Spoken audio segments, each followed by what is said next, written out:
Hi everybody, I'm back.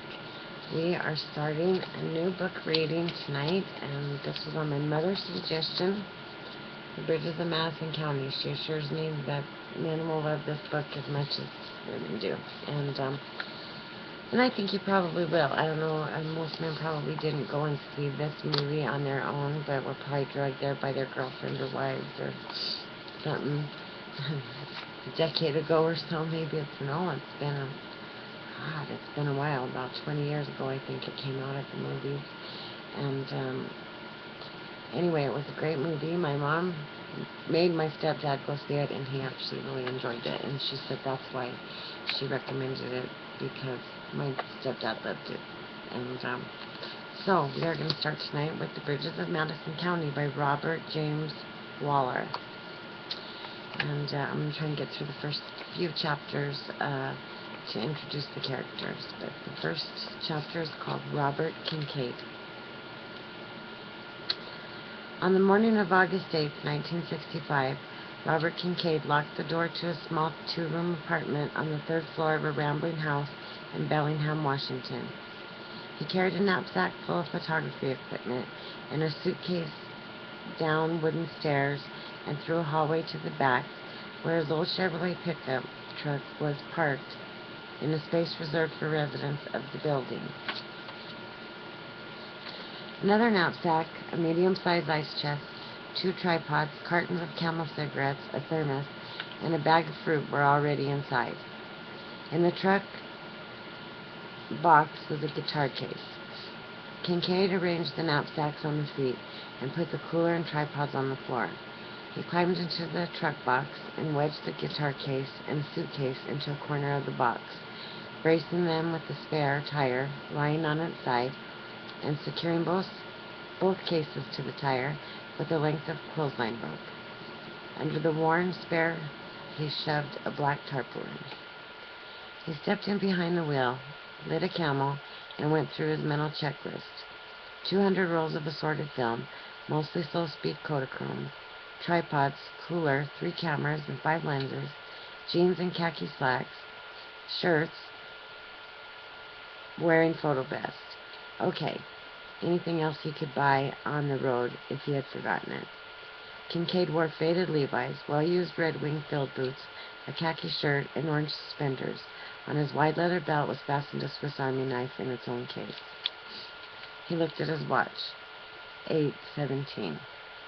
The truck started on the second try, and he backed out, shifted gears, and moved slowly down the alley under the hazy sun. Through the streets of Bellingham he went, heading south on Washington 11, running along the coast of Puget Sound for a few miles, and then following the highway as it swings east a little before meeting U.S. Route 20. That's the heater going, I'm sorry.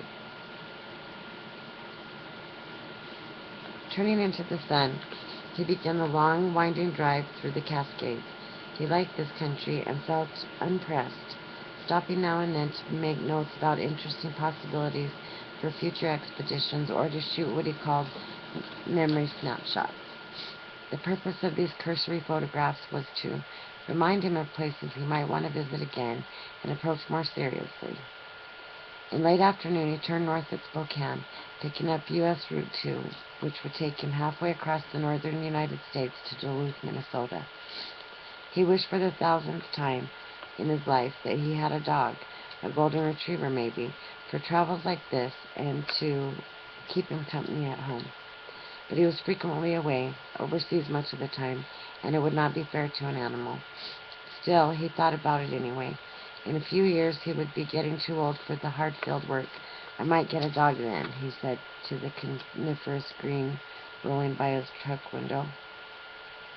Drives like this always put him into a taking stock mood. The dog was part of it. Robert Kincaid was alone as it's possible to be, an only child, parents both dead, distant relatives who had lost track of him and he of them, no close friends. He knew the names of the man who owned the corner market in Bellingham and the proprietor of the photographic store where he bought his supplies. He also had formal professional relationships with several magazine editors. Other than that, he knew scarcely anyone well, nor they him. Gypsies make difficult friends for ordinary people, and he was something of a gypsy. He thought about Marion. She had left him 9 years ago after 5 years of marriage. He was 52 now. That would make her just under 40. Marion had dreams of becoming a musician, a folk singer. She knew all of the Weavers' songs and sang them pretty well in the coffee houses of Seattle. When he was home in the old days, he drove her to gigs and sat in the audience while she sang. His long absences, 2 or 3 months sometimes, were hard on the marriage. He knew that she was aware of what he did when they decided to get married, and each of them had a vague sense that it could all be handled somehow. It couldn't. When he came home from photographing a story in Iceland, she was gone. The note read, "Robert, it didn't work out. I left you the harmony guitar. Stay in touch." He didn't stay in touch, and neither did she. He signed the divorce papers when they arrived a year later, and he caught a plane for Australia the next day. She had asked for nothing except her freedom. At Kalispell, Montana, he stopped for the night. Late, the cozy inn looked inexpensive and was... Oh, okay, I'm sorry. At Kalispell, Montana, he stopped for the night. Late, the cozy inn looked inexpensive, and it was. He carried his gear into a room containing 2 table lamps, one of which had a burned-out bulb. Lying in bed, reading the green hills of Africa and drinking a beer, he could smell the paper mills of Kalispell. In the morning, he jogged for 40 minutes, did 50 push-ups, and used his camera as small hand weights to complete the routine. Across the top of Montana, he drove into North Dakota, and the spare, flat country he found as fascinating as the mountains or the sea. There was a kind of austere beauty to this place, and he stopped several times, set up a tripod, and shot some black and whites of old farm buildings. This landscape appealed to his minimalist leanings. The Indian reservations were depressing, for all of the reasons everybody knows and ignores. These kinds of settlements were no better in northwestern Washington, or anywhere else he had seen them. On the morning of August 14th, 2 hours out of Duluth, he sliced northeast and took a back road up to the Hibbing and the iron mines. Bread just floated in the air, and there were big machines and trains, specially designed to haul the ore to freighters at 2 harbors on Lake Superior. He spent an afternoon looking around Hibbing and found it not to his liking, even if Bob Zimmerman Dillon was from there originally. The only song of Dillon's he had ever really cared for was "Girl from the North Country." He could play and sing that one, and he hummed the words to himself as he left behind the place with giant red holes in the earth. Marion had showed him some chords and how to handle basic arpeggios to accompany himself. "She left me with more than I left her," he said once to a boozy riverboat pilot in a place called McElroy's Bar, somewhere in the Amazon basin, and it was true. The Superior National Forest was nice, real nice. Voyager country. When he was young, he'd wished the old Voyager days were not over, so he could become one. He drove by meadows, saw 3 moose, a red fox, and lots of deer. At a pond, he stopped and shot stone reflections on the water made by an odd-shaped tree branch. Oh, sun reflections. Some reflections on the water made by an odd-shaped tree branch. When he finished, he sat on the running board on his truck, drinking coffee, smoking a Camel, and listening in the wind in the birch trees. It would be good to have someone, a woman, he thought, watching the smoke from a cigarette blow out over the pond. Getting older puts you in that frame of mind. But with him gone so much, it would be tough on the one left at home. He'd already learned that. When he was home in Bellingham, he occasionally dated the creative director for a Seattle advertising agency. He had met her while doing a corporate job. She was 42, bright, and a nice person, but he didn't love her, and he would never love her. Sometimes they both got a little lonely, though, and would spend an evening together, going to a movie, having a few beers, and making pretty decent love later on. She'd been around, 2 marriages, worked as a waitress in several bars while attending college. Invariably, after they'd completed their lovemaking and were lying together, she'd tell him, "You're the best, Robert. No competition. Nobody even close." He supposed that that was a good thing for a man to hear, but he was not all that experienced and had no way of knowing whether or not she was telling the truth anyway. But she did say something one time that haunted him. "Robert, there's a creature inside of you that I'm not good enough to bring out, not strong enough to reach. I sometimes have the feeling you've been here a long time, more than one lifetime, and that you've dwelt in private places none of the rest of us have even dreamed about. You frighten me, even though you're gentle with me. If I didn't fight to control myself with you, I feel like I might lose my center and never get it back." He knew, in an obscure way, what she was talking about, but he couldn't get his hands on it himself. He'd had these drifting kinds of thoughts, a wistful sense of the tragic, combined with intense physical and intellectual power, even as a young boy growing up in a small Ohio town. When other kids were singing "Row, row, row your boat," he was learning the melody and English words to a French cabaret song. He liked words and images. Blue was one of his favorite words. He liked the feeling it made on his lips and tongue when he said it. Words have physical feeling, not just a meaning, he remembered thinking when he was young. He liked other words such as distant, wood smoke, highway, ancient, passage, voyager, and India, for how they sounded, how they tasted, and what they conjured up in his mind. He kept lists of words he liked posted in his room. Then he joined the words into phrases and posted those as well. "Too close to the fire. I came from the east with a small band of travelers. The constant chirping of those who would save me and those who would sell me. Talisman, talisman, show me your secrets. Helmsman, helmsman, turn me for home. Lying naked where blue whales swim." She wished him steaming trains that left from winter stations. "Before I came a man, I was an arrow a long time ago." Then there were the places whose names he liked: the Somali Current, the Big Hatchet Mountains, the Malacca Strait, and a long list of others. The sheets of papers with words and phrases in places eventually covered the walls of his room. Even his mother noticed something different about him. He never spoke a word until he was 3, and then began talking in complete sentences, and he could read extremely well by 5. In school, he was an indifferent student, frustrating the teachers.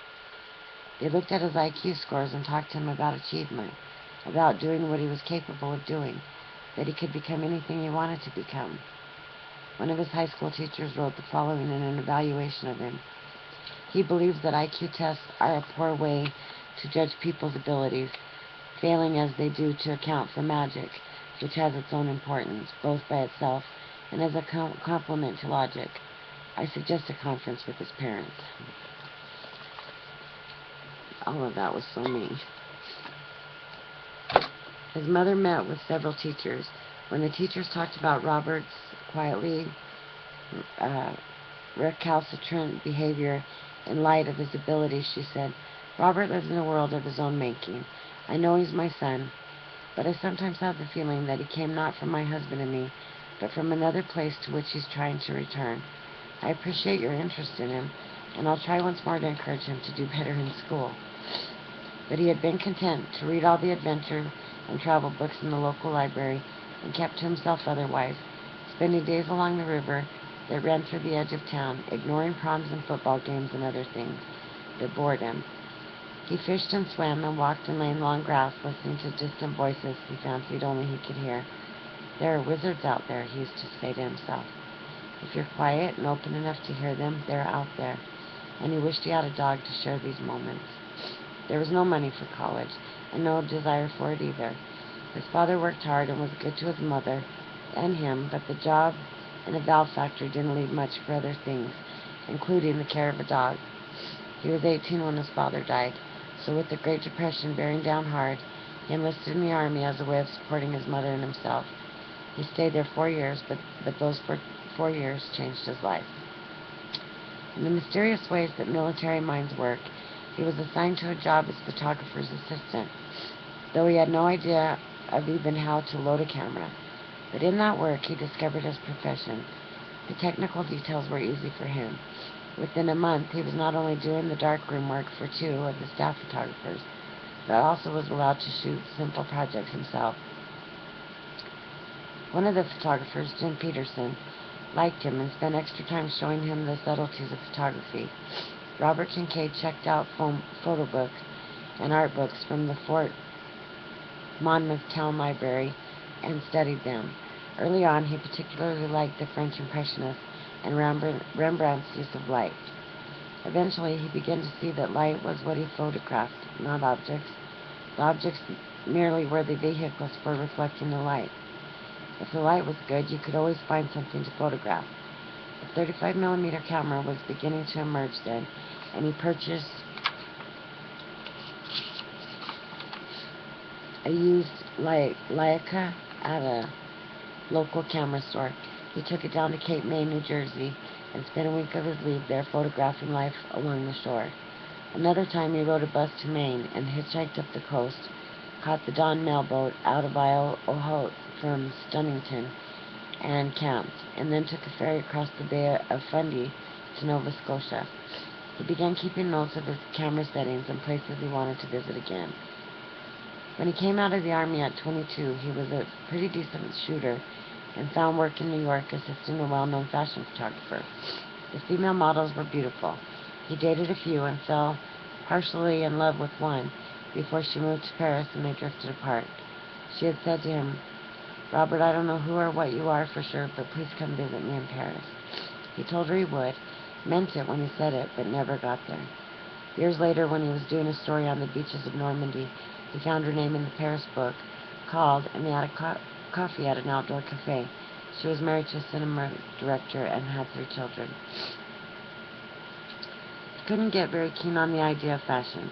People threw away perfectly good clothes or hastily had them made over according to the instructions of European fashion dictators. It seemed dumb to him, and he felt lessened doing the photography.